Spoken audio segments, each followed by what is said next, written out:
हम बात कर रहे हैं जापान में क्वाड सिक्योरिटी समिट की। एक तरफ जापान में क्वाड देशों की बैठक हो रही है।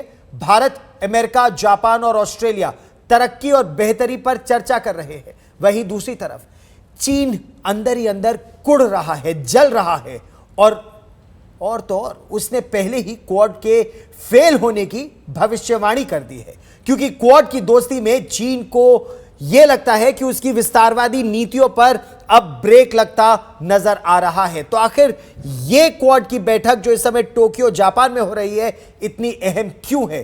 देखिए हमारी यह रिपोर्ट।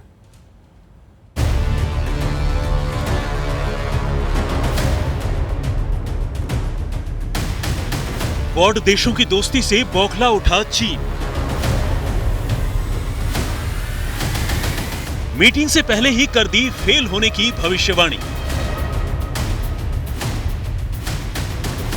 क्वाड से लगेगा चीन की विस्तारवादी नीति पर ब्रेक। भारत, जापान, अमेरिका और ऑस्ट्रेलिया कसेंगे चीन पर नकेल। एक तरफ जापान में क्वाड देश अपने आने वाले वक्त की रूपरेखा तैयार करने में जुटे हैं, तो वहीं दूसरी तरफ क्वाड देशों की इस मीटिंग से चीन बिलबिलाने लगा है। अभी मीटिंग शुरू भी नहीं हुई थी कि चीन के विदेश मंत्री वांग यी ने क्वाड के फेल होने की अजीबोगरीब भविष्यवाणी कर अपनी झुंझलाहट जाहिर कर दी। वांग यी ने यह भी कहा कि क्वाड की इस मीटिंग ने एशिया पैसिफिक इलाके में हलचल पैदा कर दी है, लेकिन क्वाड का फेल होना तय है। जाहिर है क्वाड से चीन बेचैन है और उसे एशिया पैसिफिक में अपनी दादागिरी खत्म होती दिखाई देने लगी है।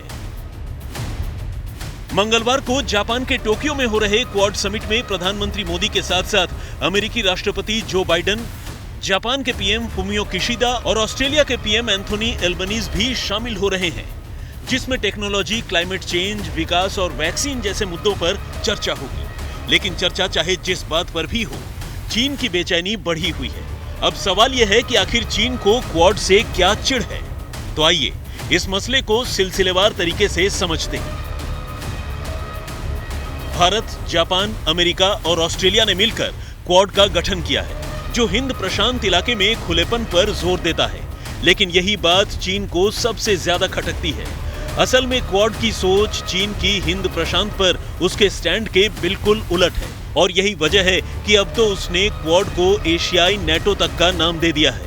असल में चीन इस विवादित इलाके पर अपना दावा करता है, जबकि ताइवान, फिलीपींस, ब्रुनेई, मलेशिया और वियतनाम जैसे देश हिंद प्रशांत महासागर के कई इलाकों पर दावे करते हैं। चीन ने दक्षिण चीन सागर में अपने द्वीप और फौजी ठिकाने बना रखे हैं। उसका जापान के साथ भी इस इलाके को लेकर विवाद है। ऐसे में जब जब भारत, जापान, अमेरिका और ऑस्ट्रेलिया मिलते हैं, चीन को दिक्कत होने लगती है। ये साझेदारियां जो है, ये क्वाड को एक ऐसा बड़ा परिवार बनाता है, एक ऐसा ताकतवर परिवार बनाता है जिससे चीन साफ साफ तौर पर एक चुनौती के तौर पर देखता है।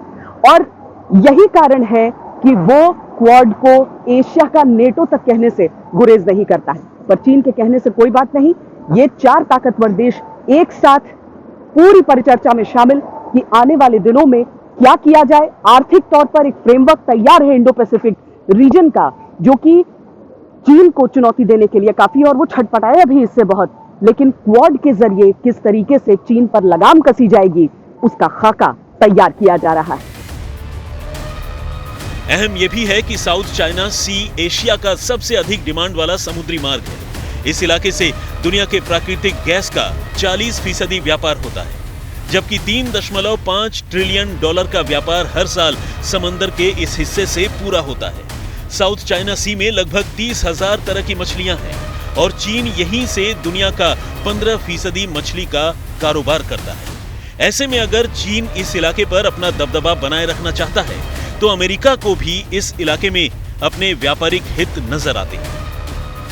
चीन का जिस तरह हेजेमोनिस्टिक फैलाव सारे इंडो पैसिफिक में क्या कि इंडियन ओशन में भी पहुंच रहा है, तो हमारे लिए तो ये सही चिंताजनक तो बात है ही है, इसमें कोई शक की बात नहीं। अब अगर हम और देश, और खासकर शक्तिशाली देश जैसे अमेरिका, उनके साथ थोड़ा सा एक किस्म का पार्टनरशिप जताएं, आगे देखें, तो चीन को तो ये लगेगा कि ये एक किस्म की उनके अगेंस्ट एक दीवार सी खड़ी करने की कोशिश चल रही है। साउथ चाइना सी में करीब 250 छोटे बड़े द्वीप हैं। इनमें से ज्यादातर द्वीप इंसानों से खाली हैं, लेकिन चीन इन पर अपना दावा ठोकता है। लेकिन दुनिया के कई देश उसके इस मनमाने दावे के खिलाफ हैं। कुल मिलाकर क्वाड चीन की विस्तारवादी नीति के आड़े आता है और यही क्वाड से उसकी जलन की सबसे बड़ी वजह है।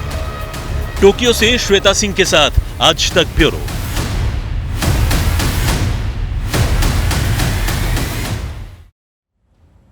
एक वक्त था जब जापान ने क्वाड की सोच दुनिया के सामने रखी थी, लेकिन इस सोच को अमल में लाने में लगभग 10 वर्षों का एक बहुत लंबा समय लग गया। अब क्वाड की सोच एक मजबूत आकार ले रही है। क्वाड देशों की दोस्ती लगातार और मजबूत हो रही है और सबसे ज्यादा दिक्कत इससे चीन को हो रही है। क्यों? हम आपको इस रिपोर्ट में दिखाते हैं क्वाड का इतिहास क्या है और चीन को इससे दिक्कत क्यों हो रही है जब विश्व के 4 ताकतवर प्रजातंत्र एक साथ आ रहे हैं।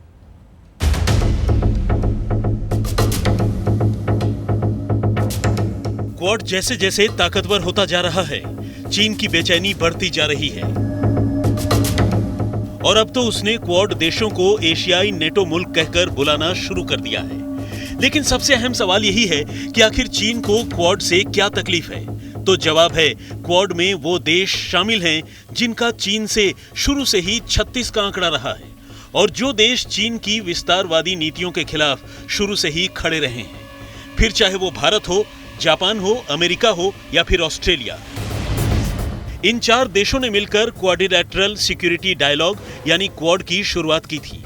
पिछले साल जब इसकी बैठक हुई तो चीन ने छूटते ही कह दिया कि इस इलाके में चीन के बढ़ते प्रभाव को कम करने की यह कोशिश का हिस्सा है।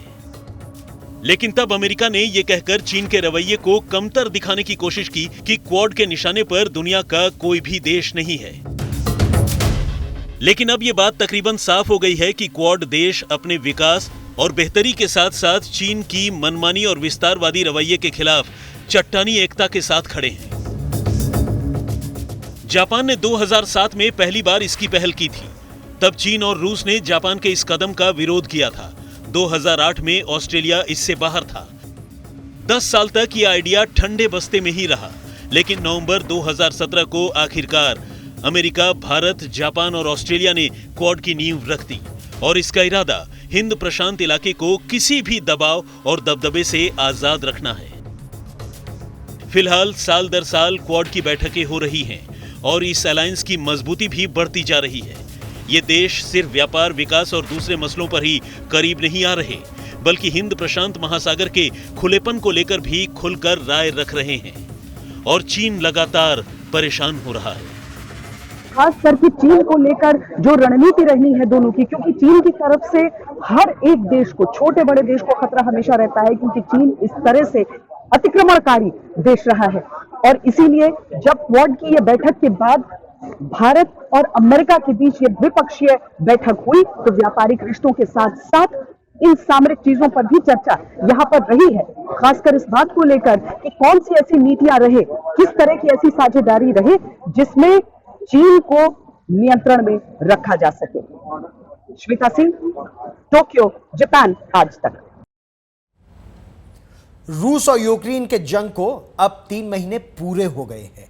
हालात बद से बदतर लगातार हो रहे हैं और इसी बीच क्वाड देशों की बहुत महत्वपूर्ण बैठक में भी रूस यूक्रेन की जंग का जिक्र हुआ। खास बात यह कि भारत को छोड़कर क्वाड के बाकी तीनों देश अमेरिका, जापान और ऑस्ट्रेलिया इस जंग में खुलकर रूस के खिलाफ रहे हैं, लेकिन भारत तटस्थ रहते हुए भी सबका फेवरेट है। क्यों?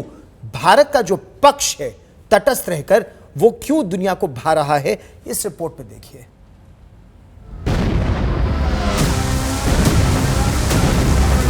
रूस और यूक्रेन की जिस जंग के चंद दिनों में खत्म हो जाने की उम्मीद थी, आशंका थी कि रूस यूक्रेन को चुटकियों में मसल कर रख देगा, उस जंग को अब 90 दिन यानी 3 महीने पूरे हो चुके हैं। बमबारी के बीच दोनों तरफ से जंग के खात्मे के तरीके भी ढूंढे जा रहे हैं, लेकिन यूक्रेन अब भी रूस के खिलाफ खम ठोक रहा है और इसी बीच क्वाड देशों की बैठक भी हो रही है, जिसमें अमेरिका ने एक बार फिर रूस को आड़े हाथों लिया है। एक खास और गौर करने वाली बात यह है कि जापान में इन दिनों जब क्वाड देशों की मीटिंग हो रही है तो अकेले भारत को छोड़कर बाकी के तीनों देश यानी जापान, अमेरिका और ऑस्ट्रेलिया खुलकर रूस के खिलाफ बोलते रहे हैं। लेकिन भारत ने रूस यूक्रेन जंग पर भी अपनी तटस्थ राय रखी है और जंग की जगह हर बार शांति से ही मसले को हल करने पर जोर दिया है। इसके बावजूद चारों देश फिलहाल एक मंच पर हैं। हालांकि अमेरिका ने क्वाड के मंच से भी खुलकर रूस की आलोचना की। मंगलवार को अमेरिकी राष्ट्रपति जो बाइडेन ने कहा कि रूस एक पूरी की पूरी संस्कृति को खत्म करने पर तुला है। उन्होंने चेतावनी भी दी कि अगर रूस जंग लंबा खींचना चाहेगा तो अमेरिका भी यूक्रेन की मदद करना जारी रखेगा। वैसे रूस यूक्रेन जंग पर भारत का स्टैंड दूसरे तमाम देशों से बेशक हटकर हो, लेकिन जिस तरह से क्वाड की मीटिंग में अमेरिका समेत बाकी देशों ने भारत की तारीफ की, वो भारत के दुनिया में बढ़ते दबदबे का सबसे बड़ा सबूत है। टोक्यो में श्वेता सिंह के साथ आज तक ब्यूरो।